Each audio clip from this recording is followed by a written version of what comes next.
Oh my gosh, I kid you not, but there's a unicorn walking down the street right now. How perfect that a guy in a unicorn onesie should happen by right as we're right as we're starting our interview. There are no accidents. Absolutely not. Ready to have a deeper conversation about body and soul, sacred leadership, and our collective evolution?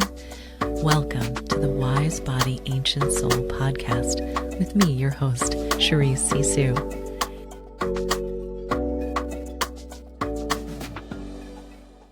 I am so excited and delighted to welcome today's guest, Ron Matthews, who is the creator of the Science of Miracles. And I'm going to let him tell you all about that. But before we dive in, I just want to give you a little background on our amazing guest today. So Ron is a martial arts master. He has practiced and taught since 1972. And in his professional career, and this is the part that I love, Ron was an engineer and physicist working for MIT Draper Laboratories, Cisco Systems, so big, prestigious names, right? He was technical lead for Raytheon's electromagnetic environmental effects group. Say that 10 times fast.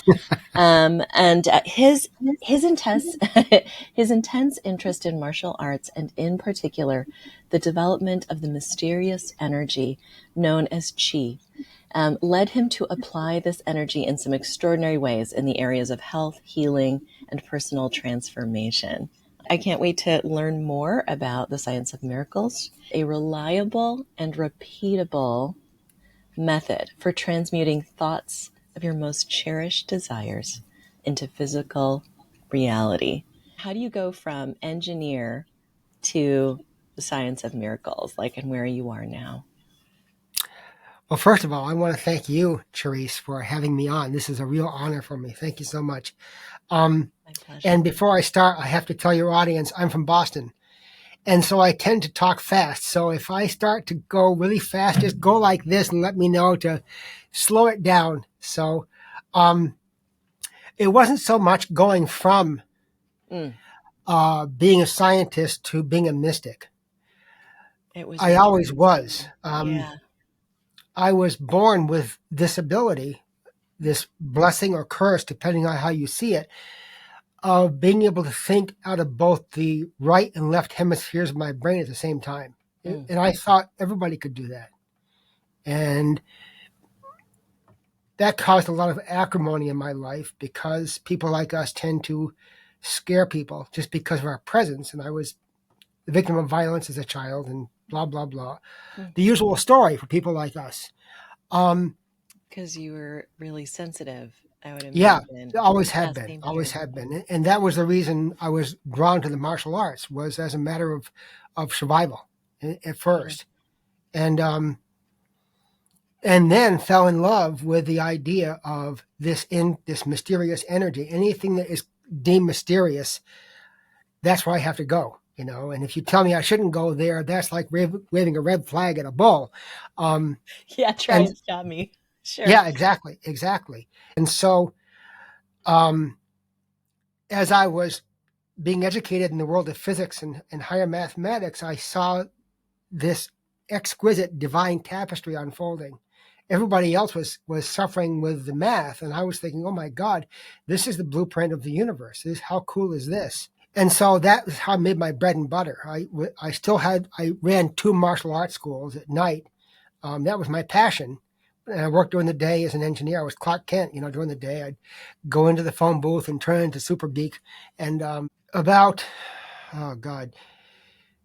2005, I had the good fortune of becoming acquainted with Donna Eden, who is a world-famous energy healer, and actually went through a 2-year training with her. Great. What Donna did more than anything else for me was to give context to what I was already doing. And so it gave me a language for talking about why I could remove bruises from my students with my hands. And I thought, well, everybody can do this. You can do this too, right? And they were like, no. Well, the thing is, we can. We always have been able to. We have been taught to forget. We've been taught to believe. And I tell people this and they get really rankled, which makes me so happy when I do that. But the media has been deployed for the past 50 years to inculcate a culture of stupidity, gullibility, and cowardice into the mainstream thought process. And so we have been falsely led to believe that we are way less than we actually are. One of my favorite quotes is from the nephew of Muhammad, the prophet of Islam. His name was Ali. Ali said, this is a quote, "Dost thou reckon thyself but a puny form when within thee the universe is enfolded?" Oh, I just got like a flush over my Yeah. scalp. Yeah. We're just taught that we're powerless. You Yeah, know what I it's mean? true. It's true. And it's too just kind of like so that we forget, because should we know, like as Ali says, like the power that we hold within us. You mentioned this before, that like most of us, we come in with this stuff, but then as we leave childhood, you know, it's like I feel like there was a really specific moment where I was like, well, time to leave childish things behind and be an adult now. And being an adult meant putting on this suit, you know, someone other Than who we than are. who Yes. I was. Yes, that's so right. that I could fit in, right? That's right. So I'd love to hear more about, you know, whatever you're willing to share about what it was like to be that kid, you know, living in and from both sides of the brain. Well, I can intuitively learn to hide because I was always being beaten up. I was the kid in your school who got beat up every day. That was me. And so I had to learn to survive. And that was a blessing, because the blessing led me to the martial arts, which led me to so many other things. But what I wanted to talk about, if I may pivot with your permission, Sure. to master the science of miracles, which is the name of the system that I created. And it's taken me a long time to say that and say I created this, you know, because, but I did. I mean, that was, and in doing that, I'm standing on the shoulders of giants, and I'll talk about that a little bit later. But the work of a very obscure author whose name was Max Freedom Long. He wrote a book called The Secret Science Behind Miracles. And I read that book 20 times if I read it once. And there was something in there that at once intrigued me. At the same time, I said, he's missing something here. There's something he's not seeing. And so I began to reconstruct what he was doing and had moderate success, so success. You know, I was helping some people. Some people had no effect at all. And I just shrugged it off as well. That's, you know, that's like anything else. You know, there's the 80-20 rule. So, and then I realized that something Max was talking about, he himself did not understand. And that was the dance with energy. He was watching this happen. He was watching people doing the Hawaiians. He was an English teacher on Hawaii. Okay. He was watching the kahunas do these practices that involved intense breathing and gesticulations with their hands. And then when they would, after a time of doing this, they would engage in these treatments, for lack of a better word, that resulted in things that we would call miraculous. Yeah. You know, healing a broken bone in 10 minutes. And it suddenly hit me that what he was seeing a derivative of a Chinese practice called Qigong. You all heard, I'm sure your audience has heard of the show from the 70s called Kung Fu. And then Kung Fu became a word that in the popular vernacular meant Chinese martial arts. Well, Kung Fu just means high skill. So you could be a florist and you could have Kung Fu in your flower arranging. So Qigong is the skill of developing this internal energy, this internal power. And I thought, so I'm yelling at Max. I'm yelling at him saying, why didn't you consider this Qigong? Even though he died in 1971, it hit me that what he was seeing was a derivative of that. And the other thing Max described in his books was going to a quiet mental state in order to send your thought form to what they term your high self. And so I dove in more deeply and I said, okay, I'm going to be very brave here. And I'm going to sweep what Max believed off the table. I'm going to plug in what I know of Qigong. I practiced Qigong for 50 years. And I'm going to use some of the methods of Jose Silva, who was the person that developed the Silva method, Silva mind control, Silva ultramind. And when I did that, what happened left me in slack-jawed awe because the results were scary. They were so good, they were scary. And I thought, okay, this is something. And so I wrote everything down I could think of about this. And it's a book. I haven't published it. I have to rewrite it. But I wrote it and I said, okay, before I bring this to the world, I've got to vet this and make sure that what I am seeing, what I'm seeing happening from the things I'm doing aren't just a fluke. They aren't just one of those things that it happens and you go, well, that was just a one-off. That was a nice coincidence. So I began bringing a number of people through the whole system. Yeah, I would.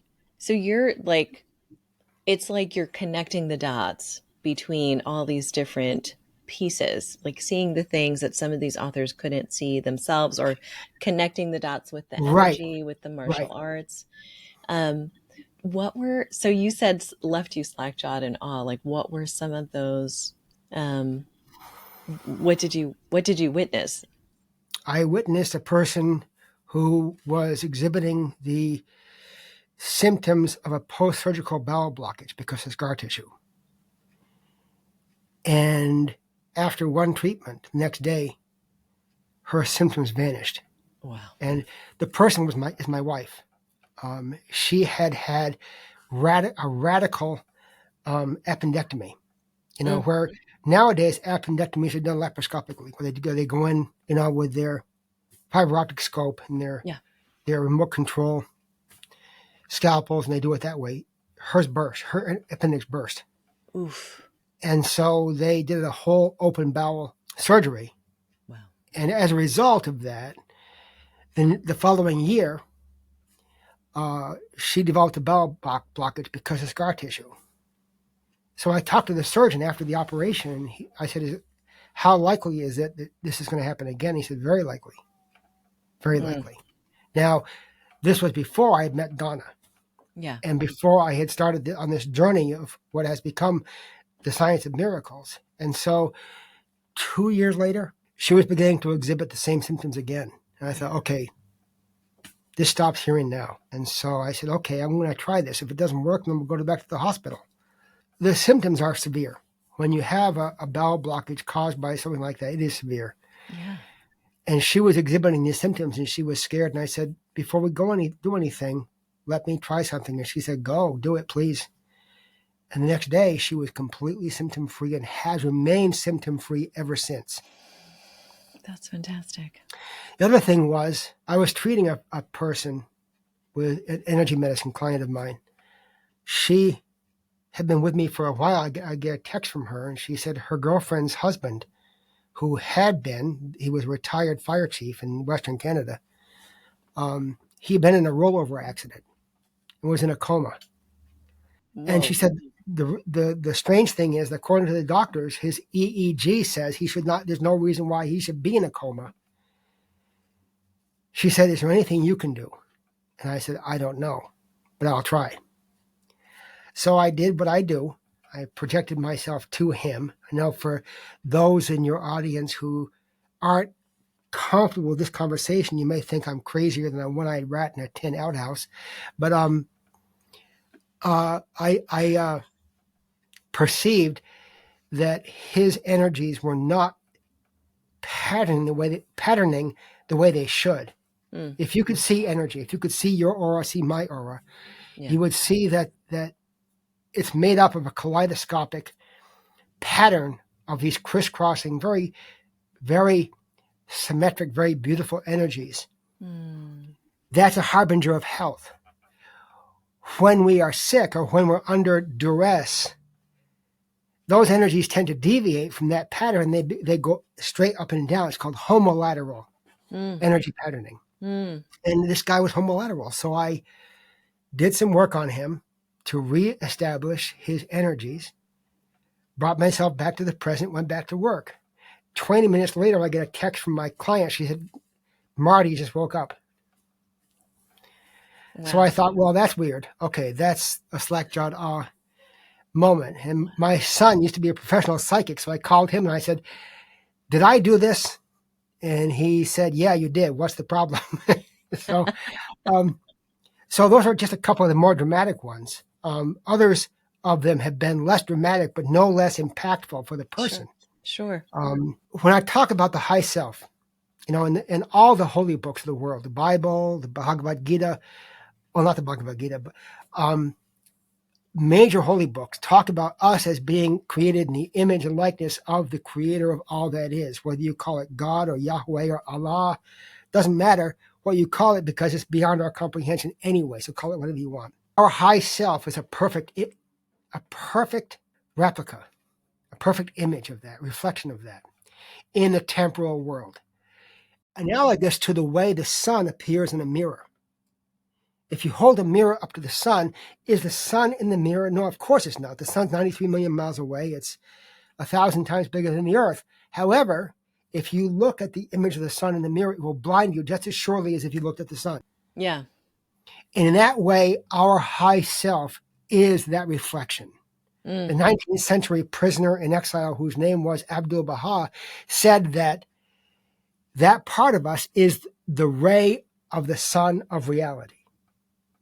Now, if you follow that line of reasoning, that is an entity which loves us beyond our ability to comprehend.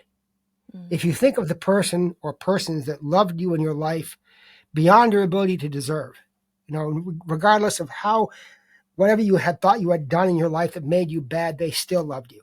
It didn't matter. They still loved you. Now multiply that by 100,000. Right. And you begin to have just an inkling of what that self is. It always is with us, always wants to participate in our life, but we have to ask it to. And learning how to ask is the key. And so one of the instances was a young woman I was working with when I was first bringing people through this. And so I taught her she said that she had never, when she meditated in the morning, she was never able to get into that meditative state. So I showed her a 30-minute process. I just do this once a day for 30 days and you'll be good, right as rain forever. And so she contacted me and she said, Rod, I think I'm going nuts. And I said, well, okay. Can you give me some context? A little more information. more words, please. Yeah. Yeah. And she said, whenever I go into meditation and I begin focusing on my desired outcome and loving it as though it's my dearest beloved, I'm suddenly in a situation where my eyes are just flowing with tears and I'm overcome with gratitude and joy and love. And I said, well, congratulations, my darling. You have been in intimate contact with your high self. Yeah. That you have graduated. Go forth and conquer.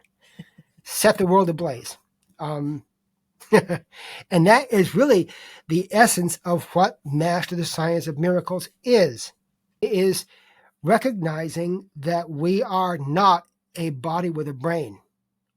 We are, in fact, three beings in one. So if you were a student of psychology, you would be familiar with the work of Freud and Jung, who talked about the subconscious and the conscious minds. And Jung even postulated the collective superconscious. The kahunas, who are they are descendants. The Polynesian mystics are descendants of a society that existed at least 10,000 years ago. And they were able to vanquish or to eliminate poverty, illness, and conflict or aggression from their society because of their understanding of the triune nature of the human experience. And so we have this conscious self, which nominally is our brain. That's the part of us that thinks linearly. It does algebra. It has ideas. That's the big one. It has ideas. It creates possibilities. It balances a checkbook. It does all that stuff. Linear thinking confined to the 5 physical senses. Then the subconscious is a very enigmatic part of us. And, the late Candace Pert, in her book, Molecules of Emotion, pointed out that the subconscious is actually distributed throughout our physical body. Yes. And that consciousness is actually expressed through the energies in our bodies, the meridians, the chakras, the aura in particular. There are others, but I don't want to digress. Sure. So the subconscious administers and controls every involuntary function in our bodies: our heartbeat, our blood pressure, our digestion, movement of lymph, growth and decay of cells, everything. Everything is done by the subconscious. It happens beneath our conscious awareness. And it is the part of ourselves that drives the bus of our lives. Exactly. It drives the bus. Exactly. It's the invisible driver. Very often, for so much of us, we'll just be going through life not aware of our driver's agenda. That's right. It's done because that subconscious is affected by so many things, right? I love listening to you because it's literally like a reading list of, and then this piece, and then this piece, and then this piece.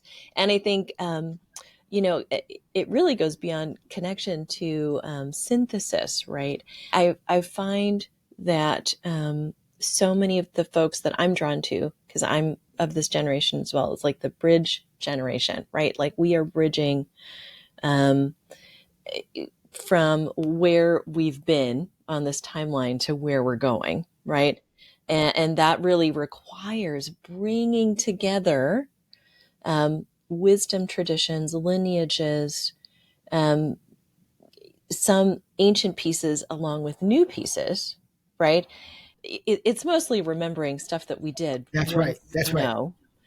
But then being able to translate it for modern day human, right? Yeah, it's and true. So I mean, like what you're describing is like it's exactly that. So the subconscious, it remembers everything we have experienced from birth until the present time. Everything. Even the things that we're not consciously aware that we were exposed to, your subconscious stores them. And it has the mental capacity, the mentation, to use the fancy word, of a younger sibling, a 9 or 10-year-old sibling who desperately wants to please, wants to be of service, can be moody and a royal pain in the backside. I don't know what you're talking about, Ron. No, of course not. Neither do I. I have no idea. It's sort of like inner child a little bit, like this. Well, I think the inner child movement was a gesture towards that. That person was onto something, but I think it's much more than what this person was expressing, because our subconscious is the sole and primary channel of access between our conscious self and our divine self. Only through the subconscious can your intentions, your desired outcomes be delivered to your, what I call your transcendent self, the part of ourselves that transcends physical reality.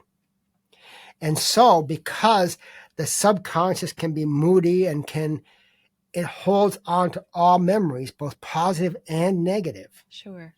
Would this include, because as you're speaking, I'm thinking this would include past lives as well, because as that connection with our higher self, with that part of us that is eternal, with our divine self, right? That's a very long, you know what I mean? Well, long. It's timeless. What is it's time? There time is and no space. time, but yeah. Right. It's timeless. Exactly. And so, yes, very much. All of our ancestral experiences are coded in our DNA. Yes. They're coded in our DNA here and now. You are speaking my language. Yes. I hear you, sister. Let the choir say amen. Yeah, I know.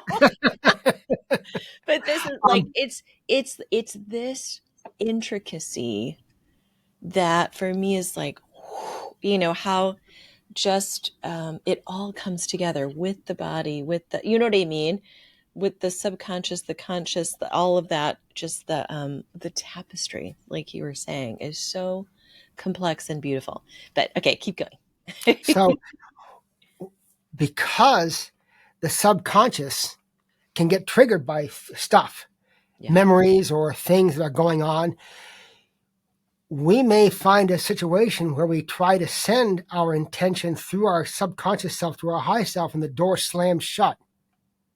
And so this is where dowsing comes in really handy, because I use my pendulum to interrogate my subconscious.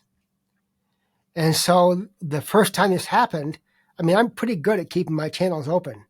And I was doing something, I forget what I was sending intention for.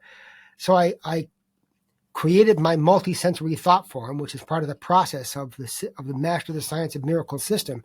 And I was ready to send it on a river of energy to my Transcendent Self, and nothing would move. And I thought, well, this is weird. Right. So I got my pendulum out and I said, okay, this is not moving because of anger. No.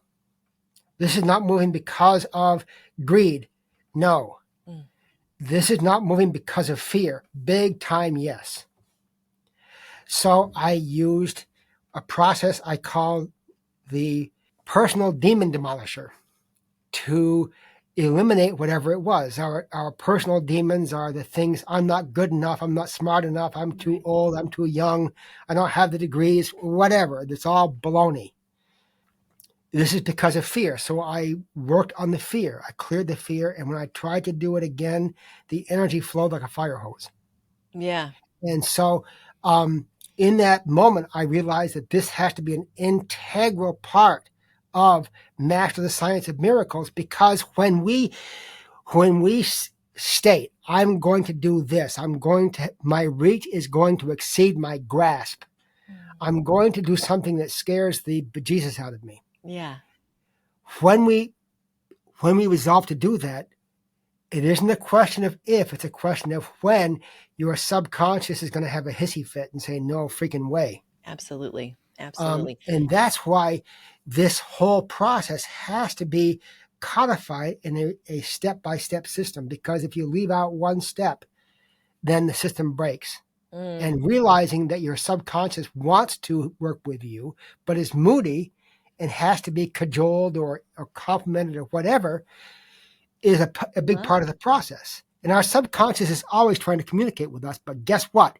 It does not speak English, or whatever your first language is. It does not speak that. It speaks a language of memories, of emotions, of imagination. So one of my mentors, his name is Rex Sykes, and Rex is one of the few people that Richard Bandler made a master trainer in NLP.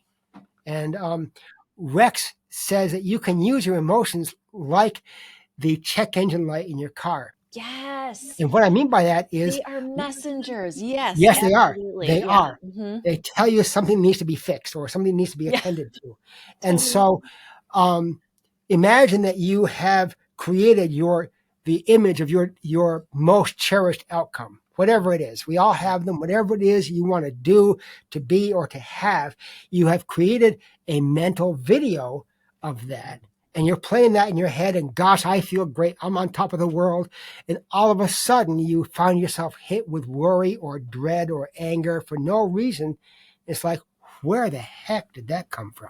Mm-hmm. Well, that's your subconscious setting your check engine light saying, I need help. Right. I'm telling you, please pay attention to me. Mm-hmm. And all you have to do is give yourself a hug to begin with. I mean, this is such a powerful concept of loving yourself through your body. Yeah. There was a 19th century prisoner and martyr whose name was Sayyid Ali Muhammad. And he said, and again, this is a quote. I love quoting a lot of people because they're all smarter than I am. He said, Observe with the eye of thine heart how the reality of thy being is the divinity of thy Lord revealed in thee and through thee. Thou art he himself, and he is thou thyself, except that thou art, and he is that he is. Mm. Yeah. Yeah, that'll give you a tingle. That'll give you tingles for a week. Right? It's just a little light Yeah. sprinkle. Yeah. So each one of your listeners, your viewers, I want you to right now point at yourself and say to yourself, I am divine. I am the creator, falling in love with this creation every morning when I wake up and I see my creation. When you can look in the eyes of another person and see the creator in those eyes, then you've done your job. That's what we're here for. Well, I love how you're putting this, because like I know the energy of the universe as love. It's unconditional love, right? That is the language, that's the energy. And just as we were talking about before, how there's sort of this whole structure that keeps us feeling powerless, but the other part of that is keeps us feeling unloved. Like this is another of the lies that we are told, taught, from childhood to present. It's just been passed down by folks who are like, that's what they were taught. So, and so we go through life just like, will you love me? Will you love me? And really, it's coming home to, oh, I love me. That's right. That's right. And so much of my own work has just been like, what are tools, reminders, ways to do that? Because when we relax and just, it sounds so simple, but it's like, but when we relax and just allow the love. Exactly. Exactly. Right? It's No, like quite. the woman that you were talking about with the tears rolling down her cheeks in meditation. Like, am I going bonkers? Like, yeah, you're just feeling the love of the love of the universe, the love that we have within us all the time. The love that we're capable of, the love that drives everything. And this is the thing, to your point, it can be challenging depending on where you are on the path to look in the mirror and be like, I love you, divine creator. That's so important. That's so important. Mirror work is profound. It is. I remember one of my mentors and guides is a numerologist. I hope to have him on the podcast. Actually, he was a professional football player who went. No way. Really? Yes. Oh, that's so cool. And then ended up going way, totally joining the Woo team. So you can imagine he's this like big dude. He was talking about when he started working with mirror work and really looking at yourself in the eye, in the mirror. He said the first few times he couldn't even get the words out.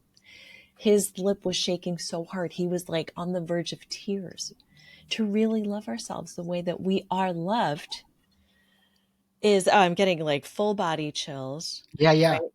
It's profound. So it's like, it's something you can do. We all stand in front of the mirror every day. We're brushing our teeth, we're washing our face, we're doing whatever, washing our hands multiple times a day. It's an opportunity to just sprinkle in a little of this stuff, like just weave it in to your day to day and what you do every day. Because this, like you said, it's like, it's these steps that as we do them, this is, now we can really show up as the co-creators that we are. So we left off, you were talking about I got you. Yeah, Syed Ali Mohammed and Yes. So yes. So what he said was a testimony to the fact that we are the divine. Yeah. We are an expression of the divine, each one of us. Now, one of the things about the subconscious, as powerful as it is also extremely susceptible to suggestion, both ours and others. Both our own and others' suggestions, our subconscious is extremely susceptible to. I'm punctuating that because I want to give your viewers two gifts. Okay, one is to realize that your subconscious, my subconscious, all God's children's subconscious, takes every word we say as an imperative, a command. So an example that I use when I give seminars is we use the death word way too much in our vernacular. Yeah. An example is my birthday was the day before yesterday, and my wife took me out to this gorgeous meal for my birthday. And had I not known what I known, I would have told my friends, "Oh my God, that food was to Right. Our die for." words are so important. Happy Yes, birthday, they by the are. Well, way. thank you very much. Yes, I turned 68. So, Fantastic. so everything you say, your subconscious takes as an imperative, good and bad. So even though it may be uncomfortable for you to say "I love you" to yourself in the mirror, do it anyway. Right. Do it anyway because your subconscious hears that. And whenever you hear someone, or including yourself, including and especially yourself, say something like "that food was to die for," cancel, Cancel, right? Yes, It's one of my yes, favorite tools. It's like, yes, because we all slip because we're surrounded by yes, it. I mean, I'm even thinking about, as you're saying that, like how words that we use to talk about success, like I don't even want to say it, but like, oh, I KILL did, you yeah, know I what I killed mean? it. And Cancel, you're like, cancel. really? That's a word? Is that's a good thing? Is that Well, it depends on what you killed, you I'm know. supposed to be celebrating that right now? And yet it's a part of our vernacular, Yeah, it right? is. It is. So and it's so powerful because it's like our words are incredibly important. I mean, I'm reminded of a story that Dr. Michelle Peel told on her in one of her talks, and she's a powerful healer, amazing teacher as well. And she talked about having people on her table because she's a naturopath, highly gifted for many years, and people would get on her table, be healed, sit up, and the first things out of their mouth, "I can't believe it. I don't believe it." And just like that, the healing would be reversed. And Yeah, exactly. it's like, Exactly. this is the power of our word, right? This is why, like when we talk about 4 agreements, integrity with your word, so key, so important. I love the weaving together of all the different mystics and wisdom traditions, because it's like, I feel, and I share this with you, we've everyone's holding a piece of the medicine. Everyone is holding a piece Yes. of the truth. And when we bring it all together, right, and we think of the way showers and the wisdom keepers and the folks who held onto this knowledge, some of them to their detriment, right? We talk about martyrs. We talk about people Yeah, who absolutely. gave up their Absolutely. lives That's to right. keep this wisdom and pass it forward so that you and I could today be able to embrace that and That's right. incorporate it. That's right. So yeah, so our words are super Our important. words are magic, which is why they call it spelling. Magic. Yes.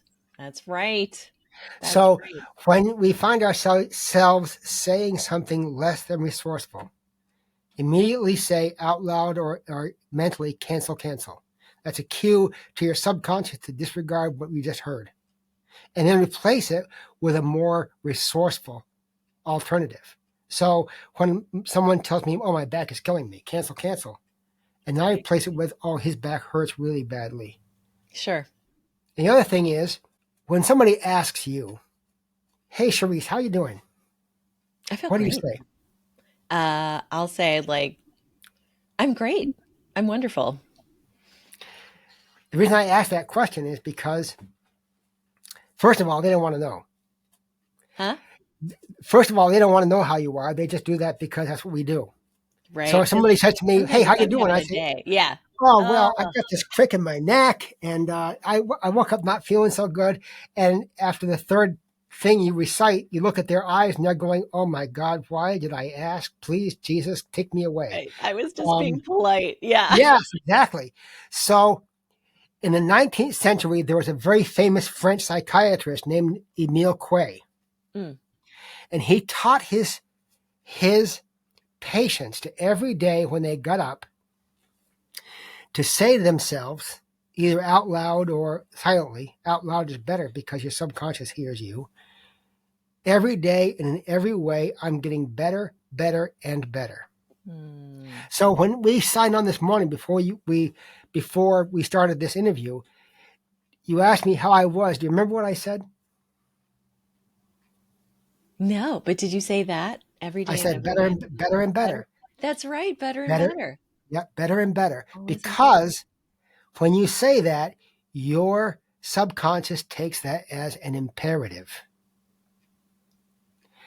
It begins to act on that. And when you say that again and again and again, yeah. your subconscious begins to go into a condition where it's looking for opportunities to make that true. Yeah. Even if you are laying on the operating table after a trauma, if somebody says to you, how are you? You say better and better. Absolutely. Now, I may die in 5 minutes, but I'm going to be better and better because I'm not going to suffer anymore. Right. So from now on, those are 2 arrows that your viewers can put in their quiver. Oh my goodness. Cancel, Yeah. and better and better. I love So, it. Charisse, how are you? Oh, better and better all the time. That's what I thought you said. What I love about that is, it's so, first of all, I love how you use the word resourceful. How can we make this, of source, but and what I love about what you just did, because I'm a wordsmith, I'm a word person, right? So the difference between what I had said before, I feel wonderful, I feel great.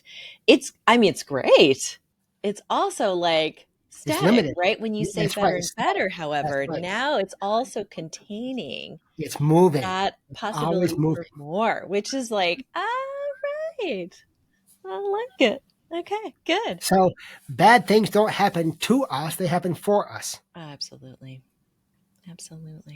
That's that for me has been one of the most profound shifts in my own life, because like I came from just a lot of stuff as a kid, and for the first few decades, it was like it happened to me, and I'll never forget the moment where my higher self kind of cracked through. I was on the phone complaining yet again about my life to someone yet again. And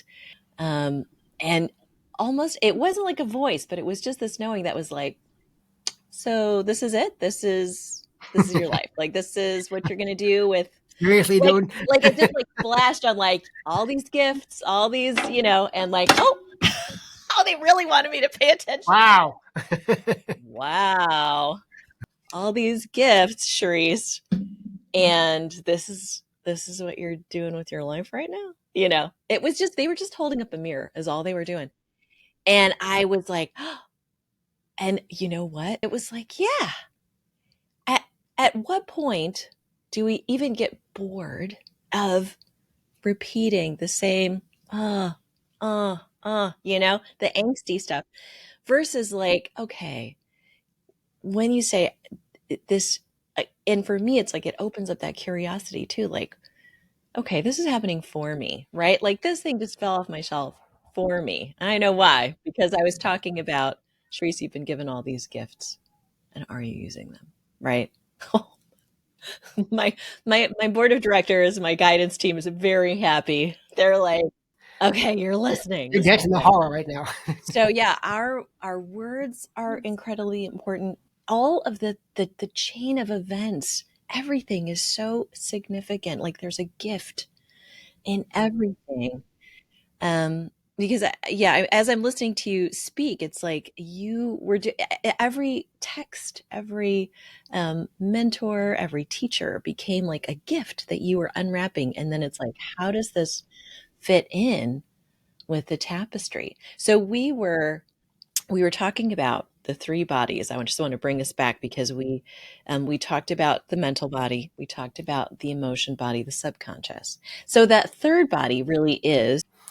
Yeah, that is the part of us that I call it the transcendent self in my book and in my work, because it transcends time and space. It transcends our understanding. There is no duality in that world. And that's a hard thing for people to wrap their heads around, and whether you can't. The transcendent self is timeless. It's above and beyond egress and regress, entry and exit have no meaning, because in that realm where we are truly our true selves, everything else melts away, and you and I are truly one.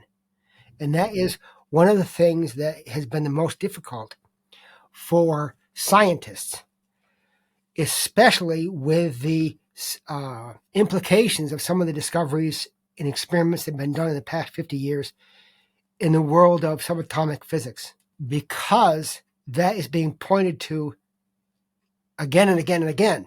And the biggest joke that God played in recent times was the results of the double slit experiment. And that was the experiment. I don't want to go into it because it's kind of long and boring, but what basically cut to the bottom line, the result of the experiment depended on whether or not there was an observer, someone observing, a conscious entity observing. Now, if you take that and you extrapolate on that, you don't have to extrapolate too far before you come to the conclusion that the fundamental currency of the universe is not the atom. It is consciousness. You basically teach people how to communicate with that higher self, that transcendent self, through the subconscious, right? And you have this methodology that you've tested, put together, drawing from all of these different traditions, so that it's just like practically infallible. Well, everyone who has gone through this system, who has been compliant, and by compliant I mean have done the work, because there is work to be done. Absolutely. This is not a magic bullet where you take a pill and now you're enlightened. It requires daily practice, determination, all those things that we know have to happen if we're going to make significant change. But every person who has gone through the system, who has done the work, has had a profound, I'm not overstating that one iota, has had a profound life-changing transformation. Whatever was their challenge in life, it was transformed, and they did the transformation. And so in order for this to be valid in any context, it had to be systematized in such a way that it is reliable and repeatable. Because if it's not, it's just a hodgepodge. Do some of this and do some of that and pray that something good happens. It can't be that. So there is a step-by-step process, and you have to do each step. And none of the steps is difficult. They may be found to be weird or foreign to many people, because we talk about focusing your attention on areas like the area below your navel, because that's a major energy plexus. That's the place where we start. The energy that is developed there is the energy that fuels everything else, including and especially the heart. Now, when you talk about that energy center in the chakra system, would that be your second chakra? Yeah. Second chakra, yeah. In the Chinese system, in Qigong and in Tai Chi, it's the lower Dantian. Dantian means sea of energy, SEA of energy. And there are three. There's one below the navel, there's one at the heart, and there's one here, which is the sixth chakra, which is the pineal gland. And so developing the energy, that's the energy of miracles, is what I call it. Once you have that, energy flows where attention goes. So as you develop this energy, and I teach you how to create a multi-sensory thought form of your desired outcome. Multi-sensory means you include all your senses. So think of a time when you were among people that you loved and that loved you. You were happy, you were confident, everything was just firing on all cylinders. Okay? So if I asked you, if I said, Charisse, please close your eyes and go back to that time and associate into it, relive that time, see the things you saw, hear the things you heard, feel the things you felt. As you do that, you are going to enter an altered state of consciousness where you've associated into that memory. When you do that, I then ask you to affirm that these things I'm feeling are part of me every bit as much as my eyes, my ears, my nose, my toes. Yes. And so I can deploy them whenever I choose to. I was in that situation. It made me happy, so I chose to feel these things. When you understand that, you can take them with you and deploy them whenever you want them. Exactly. So now take the thing you most desire and turn it into a movie you're watching on a movie screen in a theater of your life as it will be when you are in possession of that which you desire to do, to be, or to have. Mm. And then step into the screen and become it and love it like it's your most cherished loved one. And feel all those things. When you do that, that becomes like rocket fuel for your thought form. And when you do that every day, it won't be long before that becomes your physical reality.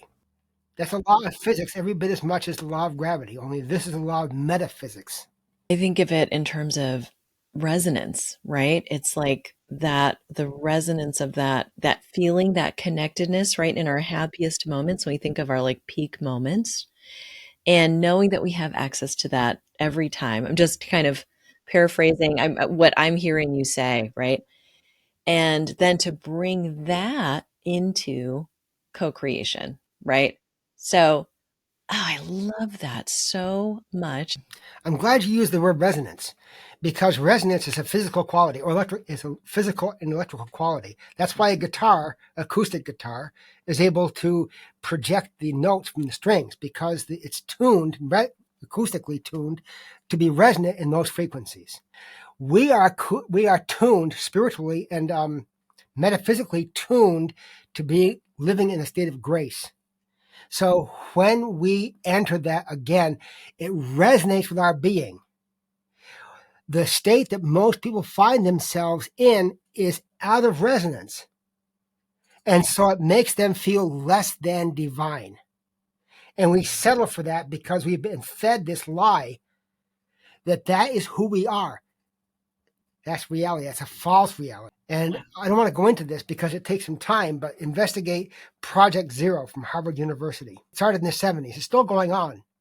But that basically showed the effects of what the Western education system on our true intelligence, both right brain and left brain. I believe that. We started out talking about the kahunas, this sort of intelligence of connecting with the earth, the same knowingness that got schooled out of us, right? Basically, you know what I mean? And it was like severing this whole part of ourselves that was connected with all that is, that, this is the same knowledge that my ancestors were able to navigate all over the world, right? In their boats, the same wisdom where, Aborigines can find their way across completely unmarked territory because they know, they feel it, they're connected, right? And then we were kind of taught to view all of that stuff as backwards, primitive, old, like you name it. And that actually the smarter way is to view ourselves as limited, unlovable, powerless. And separate. That's right. Easier to control. Bingo. That is the crux of the biscuit. Right. Oh my gosh. So this has been just magical. There are so many moments that are like, oh, in that moment, in that moment, in that moment, like so many gems for me, for anyone listening or watching. Oh my gosh. So how can people connect with you if they want to learn more about the science of miracles, your work, and how you're bringing it all together in a way that, every person can be a mystic in a way, you know what I mean? Like, That's right? the goal. Making mysticism accessible. This is the That's time right. that we are in right That's now. right. So. It's learning to walk the mystical path with practical feet. Yeah, I love that. So couple ways you can reach me. One is through my Facebook group. It's the Science of Miracles community. And that you can also reach me directly at ron@masterthescienceofmiracles.com. And I'm building my website as we speak, but it's a Herculean task because it's been 20 years since I built a website. So I'm having to relearn a lot of stuff. Oh, sure. There's lots of new tools. So that's great. Facebook group, the Science of Miracles community. Correct. Or ron@masterthescienceofmiracles.com. Yes, and I'm on Facebook as Ron Matthews. So okay, fantastic. I was on early enough, so I beat all the other Ron Matthews. Right? An early adopter. I love it. That's right. I was surprised there are so many of us by this name out there, So. It's been an absolute pleasure. It's been an honor. Thank you, Charisse. Thank you so much. Any last pearl of wisdom before we hop on? Last pearl of wisdom. Yeah. Or if there's that one thing that you want people to remember from this conversation. The one thing that I want people to remember is that you are an expression of the divine. You are. And so when you hug yourself, you're being hugged by the Creator. And treat it that way. That's who you are. That is at your root who you are. That's beautiful. Oh, I'm going to hug myself right now. Yeah, absolutely. Yes. And sending a big hug to you too, Ron. Yeah, and you too. Thank you, Charisse. Thanks for joining me on Wise Body, Ancient Soul. I hope it reminds you how magical and powerful you truly are. Kindly subscribe, rate, and review this podcast so more juicy light bringers like you can hear these transmissions. And if you're looking to connect more deeply with your body and soul's wisdom, visit CharisseSisou.com to learn how else we can play together. Here's to your joy and wild success, from my heart to yours. I love you. Take what you need and pass it on.